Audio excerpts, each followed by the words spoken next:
why we decided to do a multi-asset approach is also back to us doing the DD. We didn't just come up with it and think that it's a cool idea, right? So after we decided to build restaking, we spoke with a lot of the projects that are exploring building using an AVS or had experience with on that aspect. And then one of the common feedback that we heard was actually they all want to be secured by their own token, at least eventually, right?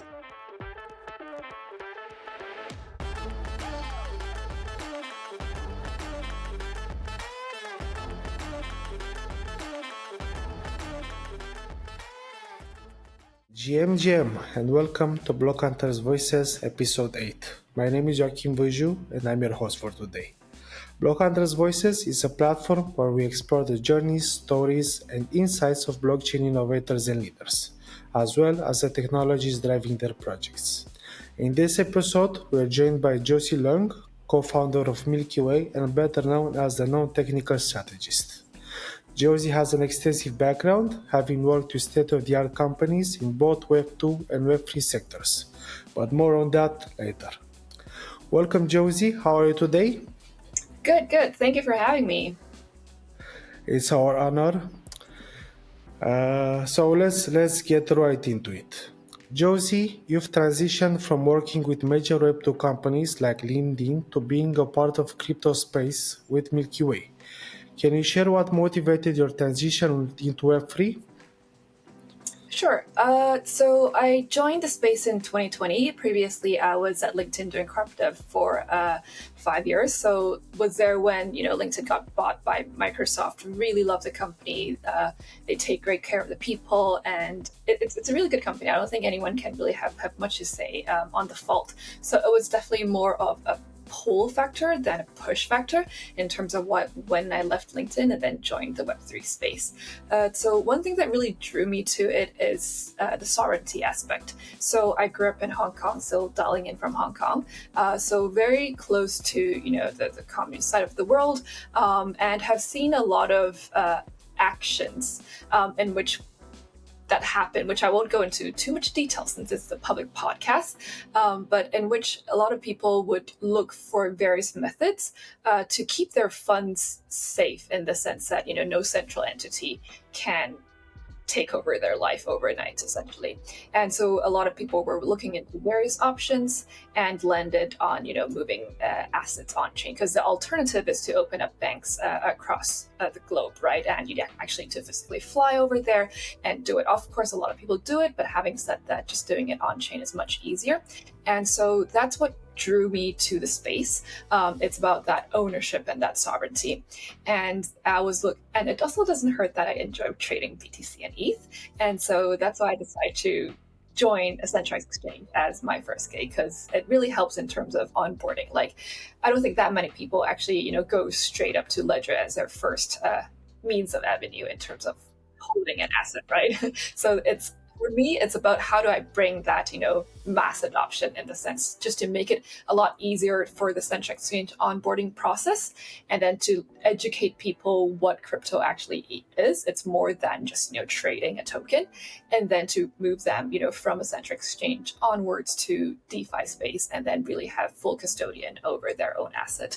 So that's what drew me to the space. And so my first gig was at crypto.com, which is also headquartered here in Hong Kong. And then afterwards, I went to the DeFi infrastructure space, was at Tendermint, the founding company of Cosmos, for a few years, and basically stayed in Cosmos modular space ever since. That's great. We are also Cosmos aficionados, so it's great. Yep. It's great to be here. Yep. But what was the inspiration behind creating a modular staking platform? How do you see this modular approach transforming the current landscape of staking and overall blockchain security?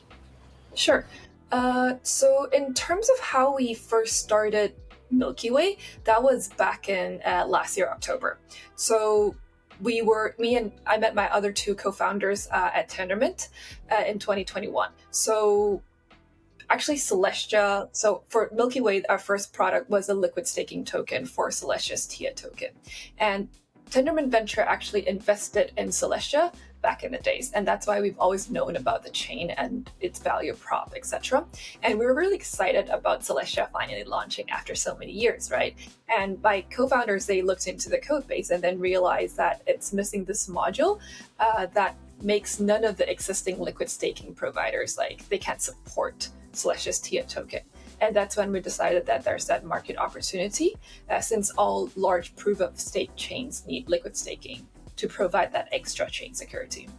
And so that's why we decided to build it. And we, from October to December, we just all sat at home, basically ignored CT, ignored everything about the meme coins, and just built. And we launched fully audited in December last year. And that was how things started. So basically, you've been working with your teammates from 2021. Yes. Well, we worked together at Tendermint then, and then afterwards we kind of all went our own separate ways. And then you reunited. We reunited, yes. Oh, that's nice. We knew that we can launch it. Yeah, we worked on product launches before, and then so we were just confident in terms of like, okay, this is how it's gonna work, and then we knew what each other does, right? And then so we're like, okay, you do this, okay, let's do it, and then so yeah, we just all sat at home and worked. So basically, you started with a liquid staking solution for the Celestia ecosystem, and now shifting towards a multi-asset restaking protocol, right? Correct. Okay, that's very interesting. And can you tell us more about your involvement with Initia right now? Sure. So yes, we're currently building a roll-up on Initia. But before I dive into why did we choose to build using Initia tech stack, I'll share a little bit more in terms of what we're building first and then why that decision came about. So we first launched the liquid staking for Celestia's TIA token. And then afterwards, a lot of people asked us, are you going to support AtomNix or Osmo or DYDX, basically the other OG Cosmos assets? And so a little bit of background as well in terms of the Cosmos landscape. There are 4 other liquid staking providers in Cosmos doing kind of the same thing, where they provide liquid staking services for all the Cosmos layer 1 chains. And even though the Cosmos tech stack is great, a lot of projects are building on them, the Cosmos DeFi ecosystem isn't the largest DeFi ecosystem space out there, right? And so from just our research, we don't really need 5 liquid staking providers out there that fragments the liquidity. And so we took a step back then in terms of doing the DD of what do we want to do next that really solves problem, because we want to build knowing that we're solving a market problem rather than us fantasizing that we're solving something. So we did that with liquid staking for TIA. We knew that there are no other providers that can do it, and that's why we launched it. And for the next product, we spoke to a lot of the new and upcoming projects out there in terms of what do they really need. Do they want, liquid staking services to provide DeFi usage for their own token and to enhance chain security? Or is it something else? And the takeaway from all of the talks was that a restaking protocol is actually really needed within the Cosmos landscape. So for example, the projects that we've speaking to, there are Oracle, bridges, LLMs, AI, rollups. So for all of them, they actually need to have operators or validators, it's interchangeable, this word, to run their services, right? And then for them, it's actually a lot of work to coordinate with these operators, not to mention to find the needed security to make sure that they are doing it properly, and that if not, then slashing happens. And the rewards distribution, it's also something that, it's not part of their original product line, but then it's also very needed for their product to work well. And so a lot of them have actually spoken to EigenLayer or the others in terms of using their protocol. And then they realize that it's actually cross ecosystem, so they can actually, use the existing restaking services. And so that's when we were like, okay, so if we build a restaking protocol in Cosmos, that will solve your pain point, right? And they were actually like, yes, please build it. And that's when we decided to build the restaking protocol. Sorry, this is a long answer to your original question, but I'm getting there. And so we're like, okay, we're building a restaking protocol, right? I'll go into like the designs and everything afterwards. But in terms of the restaking protocol, it's like, okay, the tech part, how do we do it, right? So previously for liquid staking, we built using smart contracts. We deployed it because Celestia doesn't have a smart contract environment, so we deployed it on another Cosmos L1 called Osmosis. And that is definitely an option where we can just keep deploying smart contracts in the future. But we didn't do it, and we decided to have our own app chain because of two reasons. So for the first thing, the smart contract, it's actually a permissioned environment.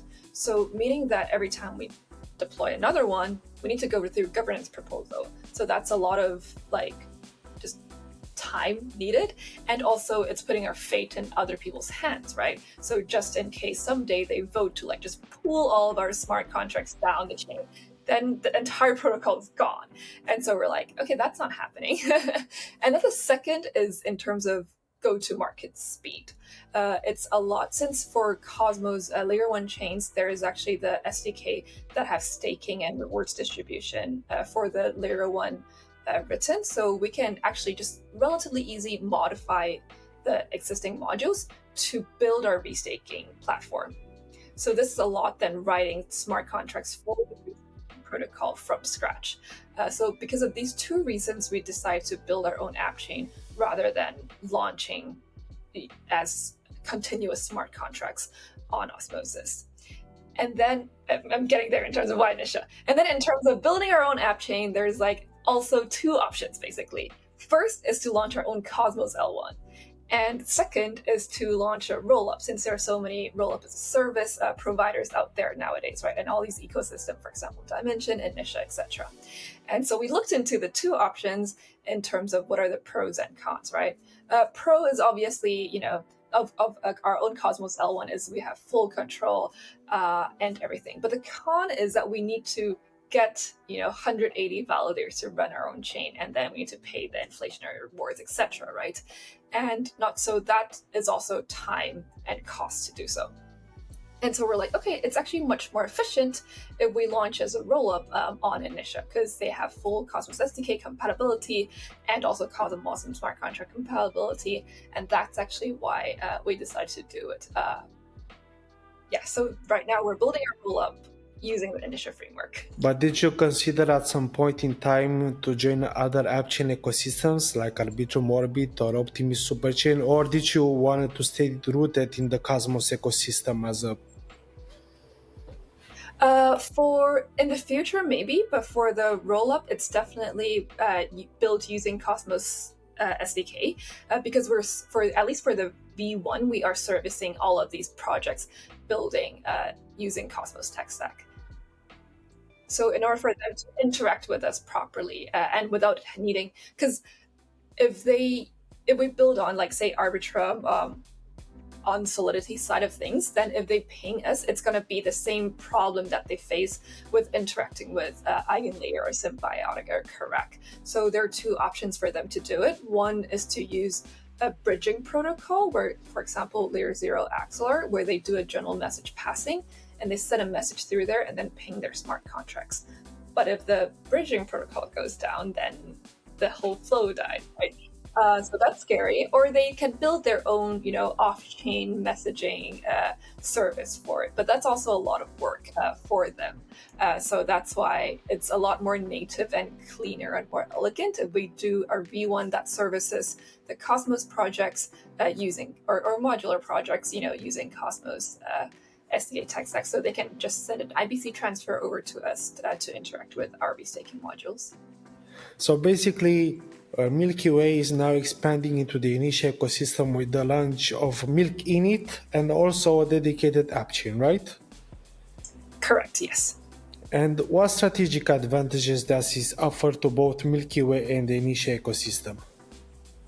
Yep, so for us, we get to build faster, like what I mentioned, and then no longer be in full control of our tech stack, no longer having to deploy smart contracts on someone else's chain. So this is our rollup. We control everything on it. So for us, it's really about providing better user experience and also developer experience, because it's not just for the initial launch, but for future versions and all the maintenance and upgrades. It's also much easier for us to scale with our own rollup. So for all of the future feature requests from the AVSs that we support, we would be able to provide those features much faster. And so that's a win from our end. And then a win for Initia's ecosystem side in terms of like what we provide to them, right? Apart from obviously the milkINIT token, the LSC, and in the future, the LRT, which we are not building. Another company is building that on top of us. But all of these, new DeFi, new flow, new liquidity that can be used across their minitias, they call it, their app chains or their rollups. So most of them are, DeFi protocols, right? So it's new liquidity, new users flowing to those. So that is from their minitia's perspective. And from the ecosystem perspective, one of our AVS is actually to help these rollups decentralize their sequencer set. So by design, all of the rollups have one centralized sequencer that arranges the blocks, right? And it's okay if your rollup doesn't, hold any TVL or anything, right? But for all of those kind of DeFi projects that want to accrue high volume of TVL, to them, it is a concern, especially if they deal with institution clients. So for institution clients, they will, do TechDD in terms of who controls the chain. And then if it's one person who controls the block production or the block ordering of the chain, then it's a problem for those institutions. Because they're like, well, you can ARB us, you can front run us, that's not cool. And so for them, they actually also looked into ways to decentralize their sequencer set. Hence, they spoke with Eigenlayer as well to see if it's possible. But again, it's a cross-ecosystem problem. And they looked into shared sequencer as well. But for shared sequencing, the latency is a problem because it needs to reach consensus. So for us, we help them decentralize their sequencer set by having more than one operator handle the sequencing. So this is where the restaking comes into place for them. So basically, MilkyWay aims to be like an orchestration layer for the economic security. Yes. Okay. We help them with their roll-up security, and then so people feel more comfortable with deploying more capital, and then it helps grow the ecosystem as a whole. I just want to get back a little to the milkINIT. If I'm a user right now and milkINIT will be live, what cool things I can do with it? Ooh, a lot of cool things. Okay, so there are obviously the very standard, DeFi primitives, lending, trading, LP, all of those definitely will be out of the box. And then the cooler ones that are still not new, but in terms of the points, like Pendle, but on Cosmos, there are also two other companies that are doing it. So you'll be able to decouple your yield and the points and then do that farming part as well. Probably shouldn't use the word farming, trading part as well. And trading. And then in terms of actual new use cases that doesn't exist before, first would be to be able to use an Initia's enshrined liquidity. So for them, they actually changed their staking module a little bit, in which usually for Cosmos L1s, they are secured by their own native token only, and that's it. For them, it's a little bit different. It's more fun. So apart from init, their own native token, they actually have a rule where whitelisted tokens can be added to secure their layer 1 chain. And obviously milkINIT will be one of them. And so users holding milkINIT, they can actually then take it to then put it back into this method called enshrined liquidity for them as well. So it will be double the rewards on that front. And then the last one is obviously our own restaking protocol, since our restaking protocol is a multi-asset approach. So none of the other Cosmos assets have been added to any restaking protocol yet, because there are no restaking protocols in the modular space. So we'll be the first one, and obviously starting with TIA supports in the beginning and then adding on to Init and other blue chip assets. And what are the key advantages of using multi-asset support for securing AVSs, and thus how does this impact the overall network? Sure. So why we decided to do a multi-asset approach is also back to us doing the DD. We didn't just come up with it and think that it's a cool idea, right? So after we decided to build restaking, we spoke with a lot of the projects that are exploring building using an AVS or had experience with on that aspect. And then one of the common feedback that we heard was actually they all want to be secured by their own token, at least eventually, right? And the only reason why they rent security in the beginning is because their token isn't worth hundreds of millions or billions of dollars at launch. And that's why they need to rent security from some other protocols. But ideally is that as their protocol grows, their token's FTV grows as well, and then they can kick out the rented security and just be secured by their own token moving forward. And so that's why we came up with this multi-asset approach, is that we let the AVSs choose what asset they want to be secured by. We shouldn't be the one telling them that you can only be secured by BTC or you can only be secured by ETH, because everyone's risk appetite is very different, right? And how they see a token is also very different. So for us, we have a param in which you choose the asset that you want to be secured by, and it's a percentage. So for example, you can be secured by 50% of TIA, and then 40% of USDC, and then 10% of your own token, because your own token is only worth 1 mil, maybe market cap. And then as your token grows, you can actually move and then be secured by, say, 20% TIA, 20% USDC, and then 60% of your own token. And then as your token grows even further, then it becomes 100% of your own token. And then you don't need restaking anymore. You're completely secured by your own token. So that's the params that we have. And we also factor in, market fluctuations.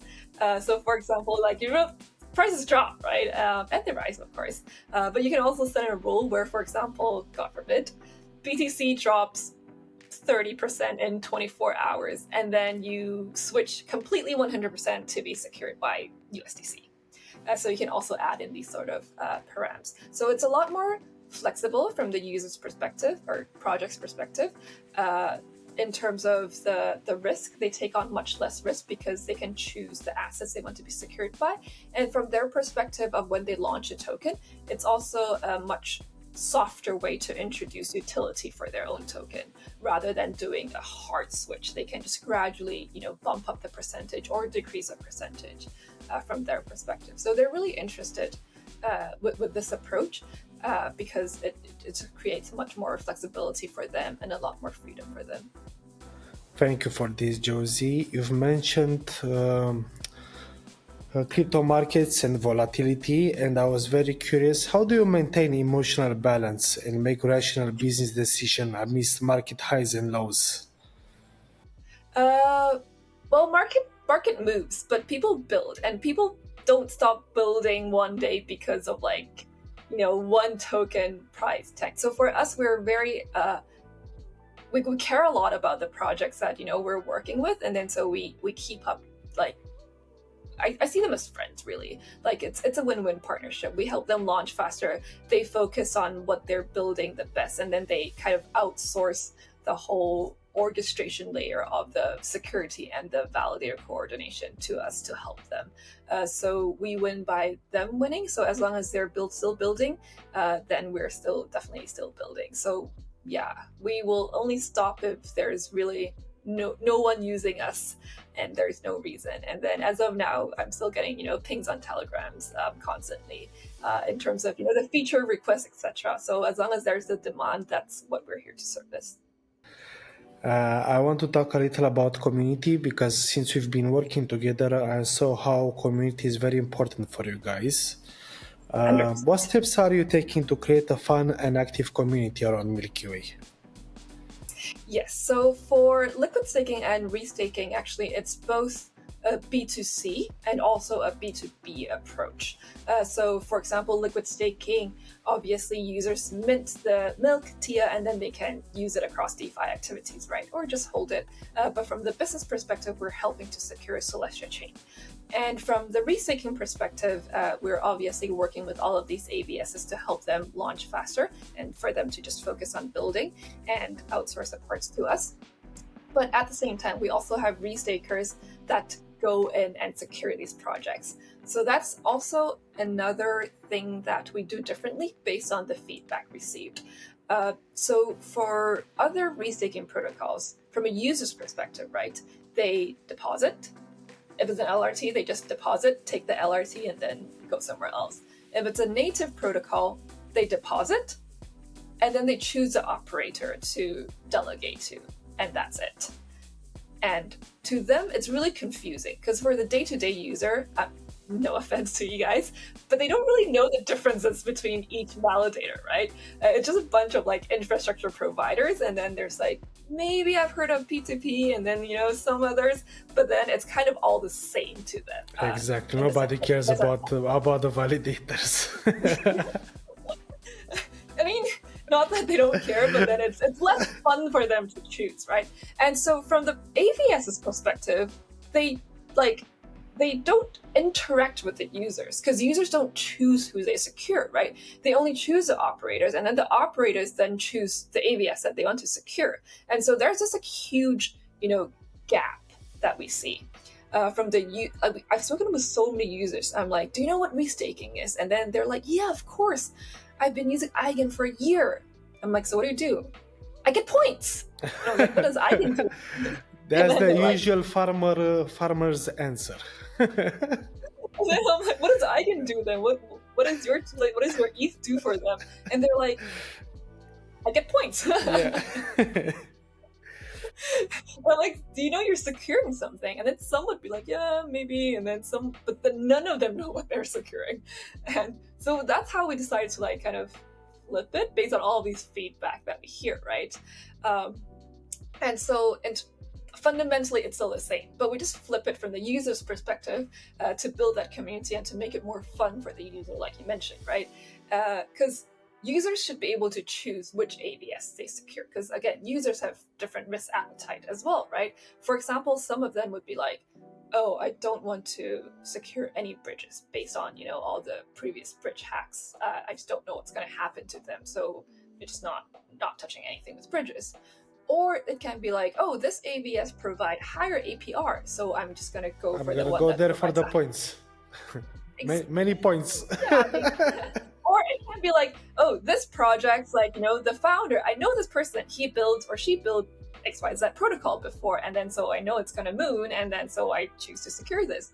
Or it's because this project is backed by XYZ, VC, and then I think they're also going to be great, and, various reasons, right? And it's a lot more fun from the user's perspective when I explain it to them, that they can choose which projects that they secure. And especially all of these AVSs are new protocols, right? None of them have a token. So obviously there's no guarantee on anything, but then AVSs see this as their early user base, right? They get access to these early supporters. And then for these people, they get to be early supporters to help secure them.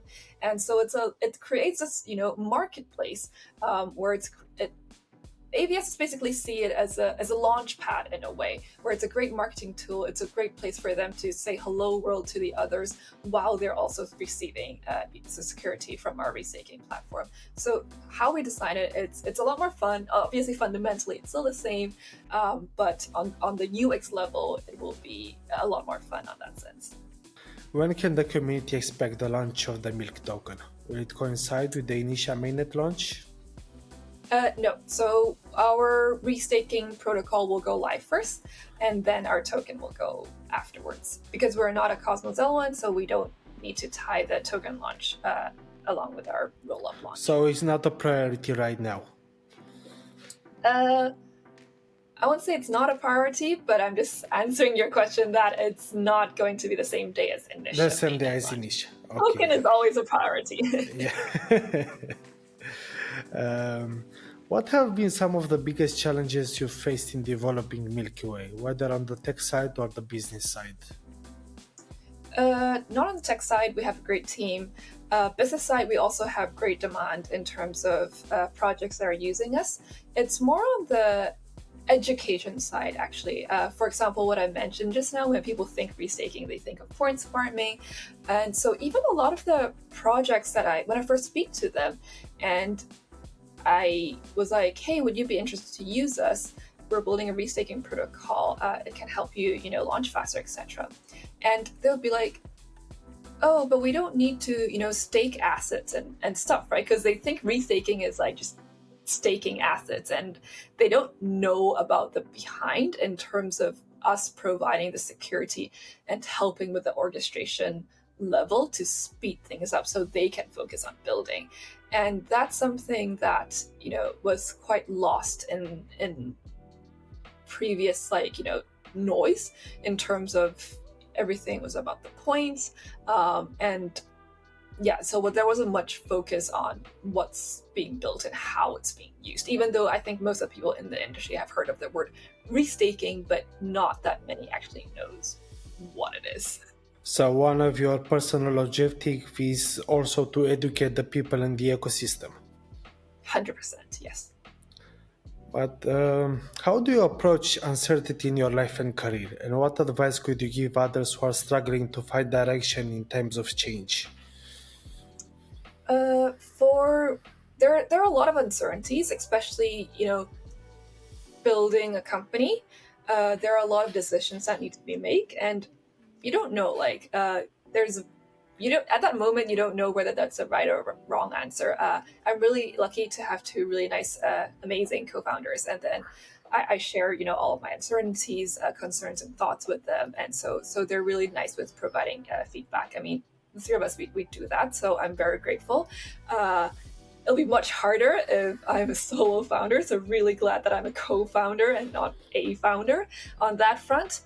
And yeah, I think just trusting yourself and then just going for it, just doing things scared, and just no regrets, right? Because that was the best decision at that time, and then you just learn as you go. And the industry itself is constantly changing, so yeah, but that's good because it's experimental, right? That's the whole fun yes, of exactly. it. Everything is experimental. Yeah, building COVID experimental, building the product experimental.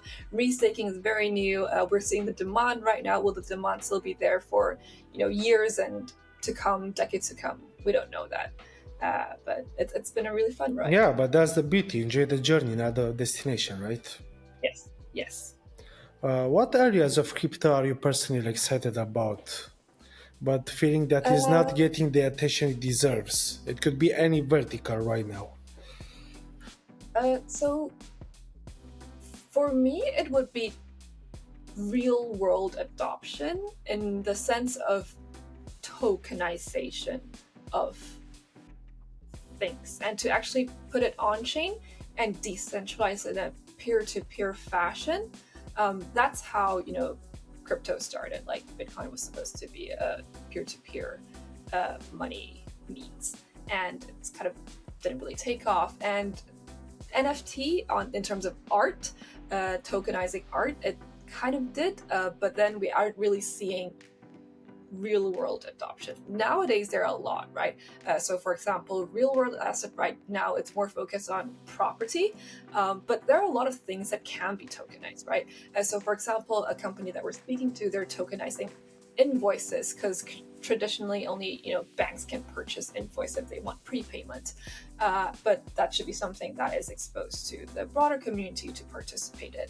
And decentralized identity as well, coming from LinkedIn, it'll be really nice if we can actually prove and verify a user's identity through tokenization, and also computing, right? Like all of these AI. I know there are a lot of crypto projects out there that are attempting to tokenize compute as well, so that's something that I'm personally very excited to see. It's really connecting, what crypto and blockchain was built for, and with the real world. No noun afterwards, with the real world, and so that's where how we build restaking actually. Like obviously for now, we are servicing a lot of the native crypto projects, but we're also starting to talk with a lot of projects that actually, because they use Cosmos tech stack, right? They don't service DeFi, they don't service Web3 at all, they service Web2. They only use crypto or blockchain tech stack, right? And so for them, like they bring the tokenization on chain, they require validators and operators to run those, and that's where they use the restaking services to make sure that rewards are being sent out, and also there is a slashing mechanism in place to make sure that they're performing well and not malicious activities.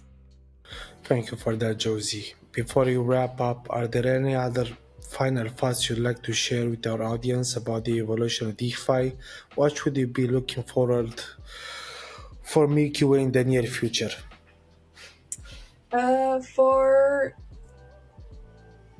Good question. In terms of DeFi landscape, yeah, I'm really excited to see it, broaden, not move past, because currently like use cases are very well, but if it can be broadened to really engage and solve more real world problems, that's what I'm really excited about. And then that's where we build MilkyWay in terms of the restaking platform to service that. So really looking forward to it. Yeah, really looking forward as well. And thank you for joining us for the 8th episode of BlockHunters Voices. It was great to hear from you, Josie, and we are very excited about MilkyWay. Thank you. Likewise. Thanks for having me. It's been fun. Thank you.